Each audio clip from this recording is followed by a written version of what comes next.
Hello, everyone. This is Chadi Alraies from Heart Trending. This is again a summary of the late-breaking trials from TCT 2024 that presented at Washington, D.C. One of the highlights at the TCT conference was the PEERLESS trial. This is a trial looking into intermediate burden pulmonary embolism, comparing catheter-based thrombectomy compared to thrombolysis, catheter-based thrombolysis. With me is the PI, Dr. Wissam Jaber from Emory. Dr. Jaber, thanks for being with us. Yeah, my pleasure. Thanks for having me. Yeah. So, Dr. Jaber, before we start, just tell us a little bit about the background of the idea and the hypothesis that triggered this whole trial. Yes, Shadi.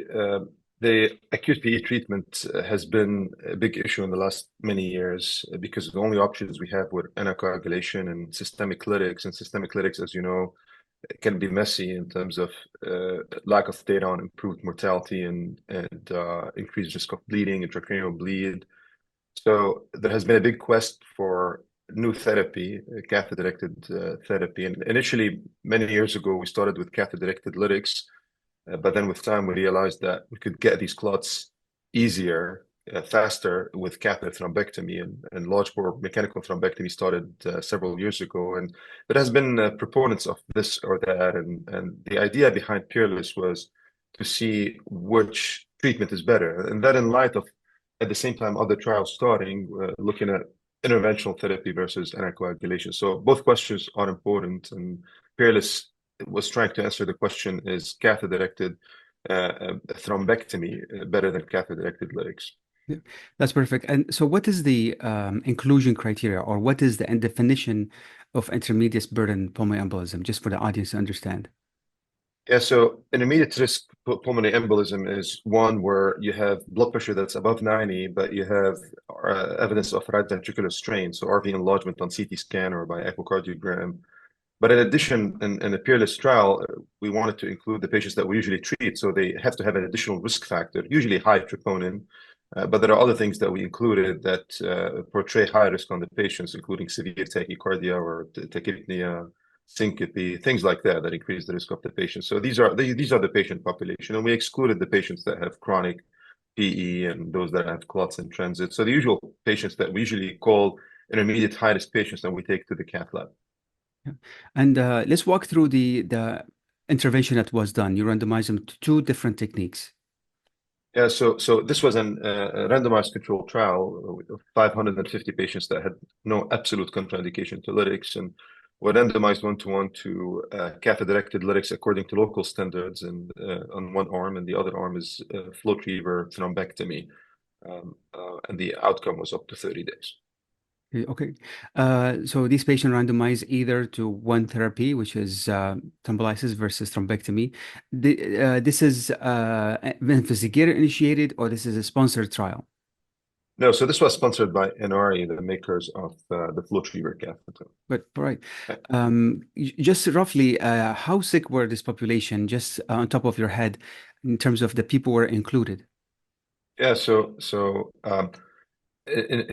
there obviously patients were not hypotensive. 95% of the patients, roughly 95%, had positive troponin. About maybe 40% had saddle PE, 60% had concomitant DVT. So these are the type of patients that we see in practice that typically expect a mortality of roughly around 3-4% PE-related mortality in this patient population. The other thing is we expected patients with increased risk of bleeding, but because of the parallel arm in this trial that I did not mention that included patients with absolute contraindication to lytics that were not included. When you looked at that arm, it looks like a lot of investigators were putting patients with relative contraindication to lytics in that arm. So the randomized control trial itself ended up having low bleeding risk population. So only 4% of this patient population ended up having relative contraindication to lytics, which is not what we usually see in clinical practice. We see about 40% of patients with some increased risk of bleeding. Absolutely. So let's walk us through the findings. Yeah, so the primary outcome, which was a win ratio of 5 components. One is hierarchical fashion. One is mortality. One is intracranial bleed. The third is major bleeding. Fourth is deterioration or escalation to bailout. And the fifth is a soft factor of ICU admission or ICU length of stay, which kind of was built in to increase the power of the study and to look at resource utilization. And so that primary win ratio was positive in favor of large bore mechanical thrombectomy, not unexpectedly because of the ICU length of stay. And the win ratio was 5-1, so in favor of mechanical thrombectomy. But if you look at the individual components, which was the secondary outcome, so individual components, mortality was very low. So only one patient died, which was surprising in this trial, but maybe reflects our new treatments. And intracranial hemorrhage happened in 1 and 2 patients, also not different. And bleeding was the same between both arms, 19 patients in both arms, 6.9%.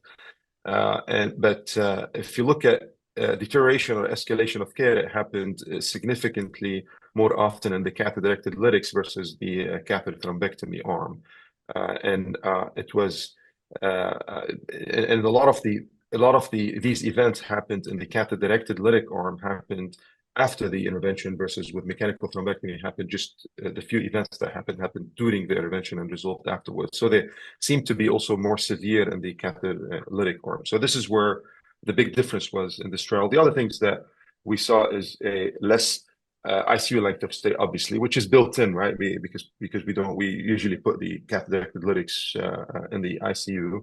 So that was not unexpected. But what we saw that was significant is less total length of stay by almost 1 day in the catheter thrombectomy arm, and also significantly less readmissions by almost a factor of 2 to 3 in the catheter thrombectomy arm versus catheter lytics arm by 30 days.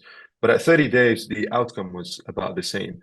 Now, to try to explain why the patients deteriorated more in the catheter-directed lytics arm, we noticed that at 24 hours, patients were doing better in the catheter thrombectomy arm, which may explain that. It looks like patients get better faster with catheter thrombectomy. So both in terms of symptoms, in terms of functional status, and in terms of RV function by echocardiogram, all these were better at 24 hours in the catheter thrombectomy arm versus catheter lytic arms. That's great. And as you said, it's definitely going to give more light in terms of managing these patients, and especially with the constraints of resources in the cath lab as well as in the ICU, it helps with expediting the care. Did you mandate in your trial or design number of procedure or expertise of the operator who are doing these procedures? No, but all the centers were experienced with catheter thrombectomy. So all the PIs had experience with the flow retriever thrombectomy, large bore thrombectomy, and they've done catheter-directed lytics. And the catheter-directed lytics arm, like I said before, was left to local standards, was not really protocolized, and it reflected really what happens in real life. So about 60% were the ultrasound-assisted ECOS catheter, and the rest were regular infusion catheter. And the median duration was about 12 hours, and the median dose was 16 milligrams. So it really reflected what's out there in the community. Yeah. So now going forward, and after this great result of this trial, going forward, what's your message for people or operator who have, like, let's say, next case is intermediate risk pulmonary embolism, the therapy versus another, which one you vote for? So Shadi, just a quick thing is to interpret the whole kind of results of the trial, we have to also wait for the results of the other trials investigating catheter therapy versus anticoagulation, like HI-PEITHO, PEERLESS 2, and PE track. So to put it in context, we have to look for these. But one big win in the trial is the really low mortality and how good the patients did in general. So I think it's a win for interventional therapy in general. But if you're going to look at which one you want to do, and if you have the capacity and the experience to do catheter thrombectomy, looks like that would be the route to go from multiple fronts. If your other option was catheter-directed lytics only. That's great. Dr. Jaber, thank you so much for your time, and congratulations again for a phenomenal trial presented at TCT 2024 in Washington, D.C. Thank you very much, Shadi. Nice Watch talking these to you. videos and others on the Chadi Alraies Heart Trending YouTube channel. We'll cover other trials coming to you soon. Thank you for watching us.